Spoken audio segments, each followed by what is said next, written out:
Bhagavad Gita, text number 9. Anye cha bhava shura madardye tyaktva jivita nana shastra praharana sarve yuddha visharada. Anye others cha also bhava in great numbers, shura heroes, madardye for my sake, tyaktva jivita prepared to risk life, nana many, shastra weapons, praharana equipped with, sarve all of them, Yuddha Visharata, experienced in military science. Translation. There are many other heroes who are prepared to lay down their lives for my sake. All of them are well equipped with different kinds of weapons and all are experienced in military science. Purport. As for the others are concerned like Jayadratha, Kritavarma and Shalya, all are determined to lay down their lives for Duryodhana's sake. In other words, it is already concluded that all of them would die in the battle of Kurukshetra for joining the party of the sinful Duryodhana. Duryodhana was of course confident of his victory on account of the above mentioned combined strength of his friends. Text number 10. Aparyaptam tadasmakam balam bhishmabhirakshitam paryaptam tumeme idame tesham balam bhimabhirakshitam.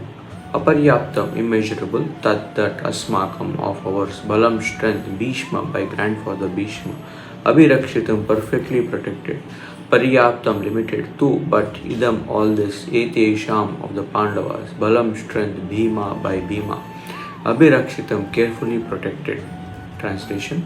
Our strength is immeasurable and we are perfectly protected by grandfather Bhishma, whereas the strength of the Pandavas, carefully protected by Bhima, is limited. Purport. Herein an estimation of comparative strength is made by Duryodhana. He thinks that the strength of his armed forces is immeasurable, being specifically protected by the most experienced general grandfather Bhishma. On the other hand, the forces of the Pandavas are limited, being protected by a less experienced general, Bhima, who is like a fig in the presence of Bhishma. Duryodhana was always envious of Bhima, because he knew perfectly well that if he should die at all, he would only be killed by Bhima. But at the same time, he was confident of his victory on account of the presence of Bhishma, who was a far superior general. His conclusion that he would come out of the battle victorious was well ascertained. Text number 11. Ayeneshu cha sarveshu yata bhagam avastita Bhishmameva bhirakshantu bhavanta sarva evahi. Ayeneshu, in the strategic points, cha also, sarveshu, everywhere, yatha bhagam, as differently arranged, avasthita, situated, bhishmam, unto grandfather Bhishma, eva, certainly, abhirakshantu, should give support, bhavanta, you, sarve, all respectively, eva, he, certainly. Translation. All of you must now give full support to grandfather Bhishma as you stand at your respective strategic points of entrance into the phalanx of the army.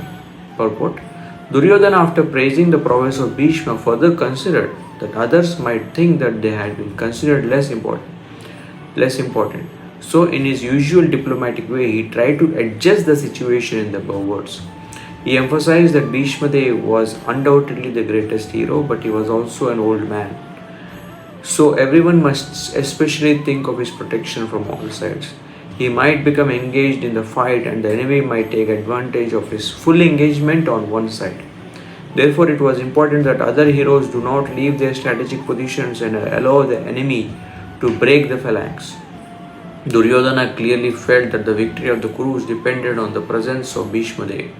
He was confident of the full support of Bhishma Dev and Dronacharya in the battle, because he well knew that they did not even speak a word when Arjuna's wife Draupadi, in her helpless condition, had appealed to them for justice, while she was being forced to appear naked in the presence of the all great generals in the assembly. Although he knew that the two generals had some sort of affection for the Pandavas, he hoped that these generals would now completely give it up, as they had done during the gambling performances. Text 12.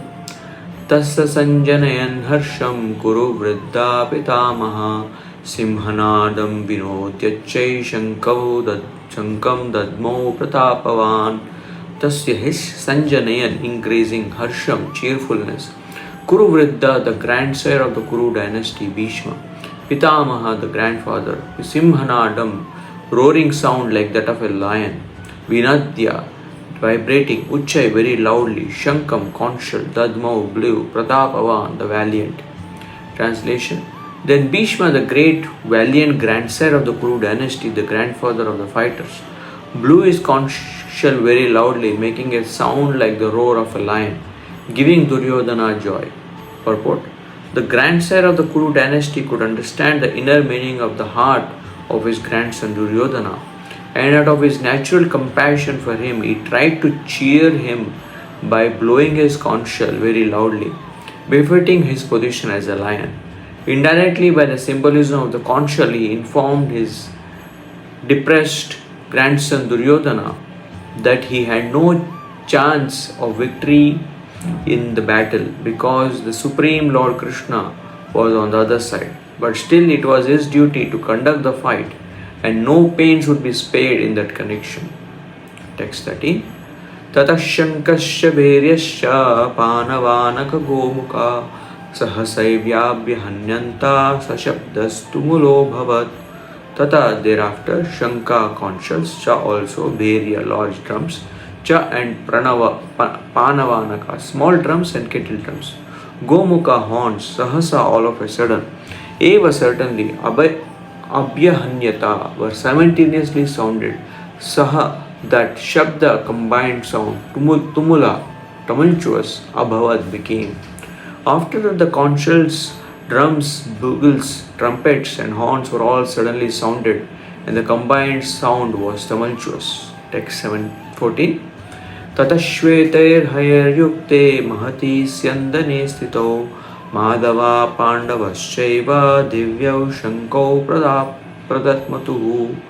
Tatah thereafter Shvetai with white haya horses, yukte being yoked, Mahati in a great Syandane chariot, Stitao situated, Madhava, Krishna the husband of the goddess of fortune, Pandava, Arjuna the son of Pandu, Cha also, Eva certainly, Divya transcendental, Shankau conchals, Pradatmatuhu sounded.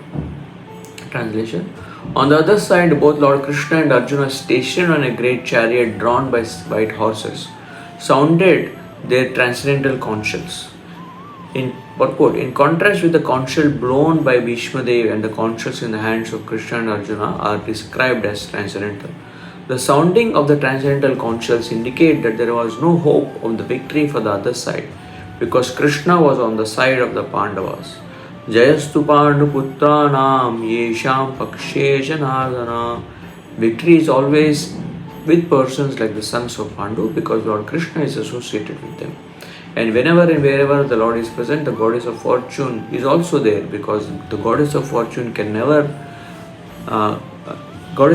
never lives alone without her husband. Therefore, victory and fortune were awaiting Arjuna, as indicated by the transcendental sound produced by the conch shell of Lord Vishnu or Lord Krishna. Besides that, the chariot on which both friends were seated had been donated by Agni, the fire god, to Arjuna. And this indicated that this chariot was capable of conquering all sides whenever it was drawn over the three worlds. Text number 15. Panchajanyam Rishikesho Devadattam Dhananjaya Poundram Dadmo Mahashankam Bhima Karma Vrikodara. Panchajanyam, the conchal name Panchajanya, Rishikesha, Krishna, the Lord who directs the senses of devotees. Devadattam, the conchal name Devadatta.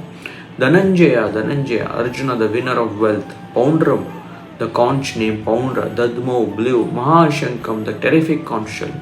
Bhima Karma, one who performs Herculean tasks. Vrika Udara, the voracious eater Bhima. Lord Krishna blew his conch shell called Panchajanya. Arjuna blew his the Devadatta, and Bhima, the voracious eater and performer of Herculean tasks, blew his terrific conch shell called Poundra. Purport. Lord Krishna is referred to as Rishikesha in this verse because he is the owner of all senses. The living entities are part and parcel of him, and therefore the senses of the living entities are also part and parcel of his senses. The impersonalists cannot account for the senses of living entities, and therefore they are always anxious to describe all living entities as senseless or impersonal. The Lord, situated in the hearts of all living entities, this directs their senses. But he directs in terms of surrender of the living entity. And in the case of a pure devotee, he directly controls the senses. Here on the battlefield of Kurukshetra, the Lord directly controls the transcendental senses of Arjuna, and thus his particular name of Rishikesha. The Lord has different names according to his different activities. And for example, his name is Madhusudana because he killed the demon of name Madhu. His name is Govinda because he gives pleasure to the cows and to the senses. His name is Vasudeva because he appeared as a son of Vasudeva. His name is Devaki Nandana because he accepted Devaki as his mother. His name is Yashoda Nandana because he awarded his childhood pastimes to Yashoda at Vrindavan. His name is Parthasarthi because he worked as a charioteer of his friend Arjuna. Similarly, his name Rishikesha because he gave direction to Arjuna on the battle of Kurukshetra. Arjuna is referred to as Dhananjaya in this verse because he helped his elder brother in fetching wealth when it was required by the king to make expenditures for different sacrifices. Similarly, Bhima is known as Vrikodara because he could eat as voraciously as he could perform Herculean tasks such as killing the demon Hidimba. So the particular types of conch shell blown by different personalities on the side of Pandavas, beginning with the lords, were all very encouraging to the fighting soldiers.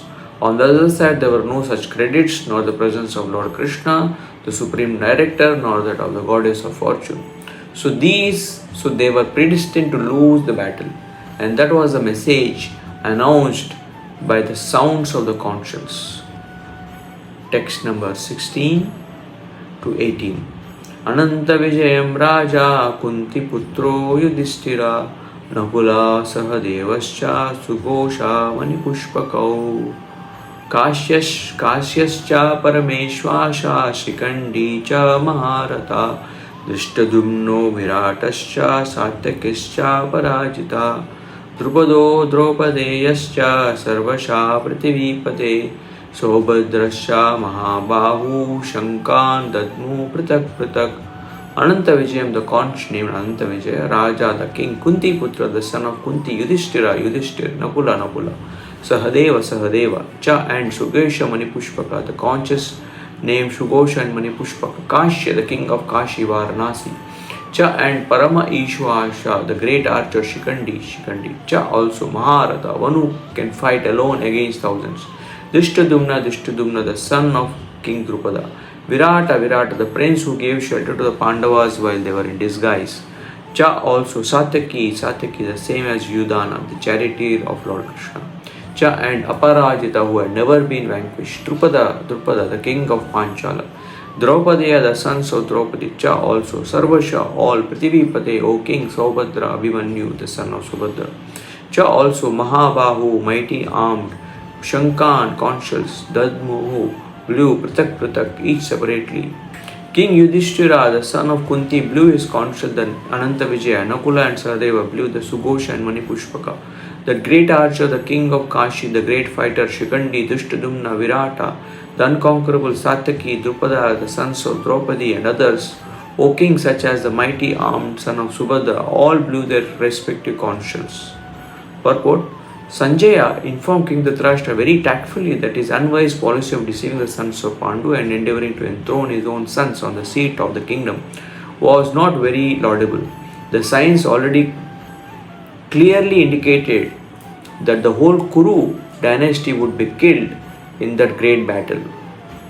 In beginning with the grandsire Bhishma down to the grandsons like Abhimanyu and others, including kings from many states of the world, all were present there and all were doomed. The whole catastrophe was due to King Dhritarashtra because he encouraged the policy followed by his sons.